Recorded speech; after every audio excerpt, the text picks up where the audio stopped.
ಹೊಸ್ತಿಲಜ್ಜಿ, ಸೋಣೆಯಜ್ಜಿ ಅಥವಾ ತಡ್ಯದಜ್ಜಿಗೆ ಸೋಣ ಸಂಕ್ರಮಣ ಆಚರಣೆ ಮಾಡಿದ್ರ?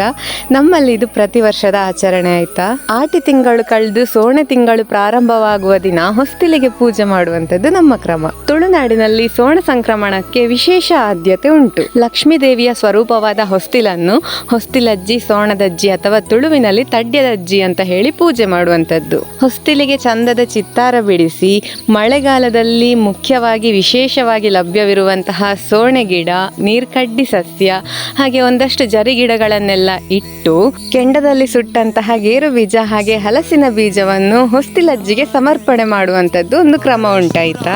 ಆಟಿ ತಿಂಗಳಲ್ಲಿ ತಾತ್ಕಾಲಿಕವಾಗಿ ಸ್ಥಗಿತಗೊಂಡಿದ್ದಂತಹ ಹಬ್ಬ ಹರಿದಿನಗಳು, ಸಂಭ್ರಮಗಳು, ಆಚರಣೆಗಳು ಎಲ್ಲವೂ ಕೂಡ ಮತ್ತೆ ಪ್ರಾರಂಭಗೊಳ್ಳುವಂತಹ ಈ ಸುದಿನವೇ ಸೋಣ ಸಂಕ್ರಮಣ ಅಂತ ಹೇಳಿದ್ರೆ ತಪ್ಪಾಗ್ಲಿಕ್ಕಿಲ್ಲ. ಹೊಸ್ತಿಲಜ್ಜಿಗೆ ನಿಮ್ಮಲ್ಲೂ ಪೂಜೆ ಆಯ್ತಾ ಅಂತ ಕಮೆಂಟಲ್ಲಿ ತಿಳಿಸಿ ಆಯ್ತಾ. ಮುಂದಿನ ವಿಡಿಯೋದಲ್ಲಿ ಸಿಗ್ತೇನೆ. ಬಾಯ್ ಬಾಯ್.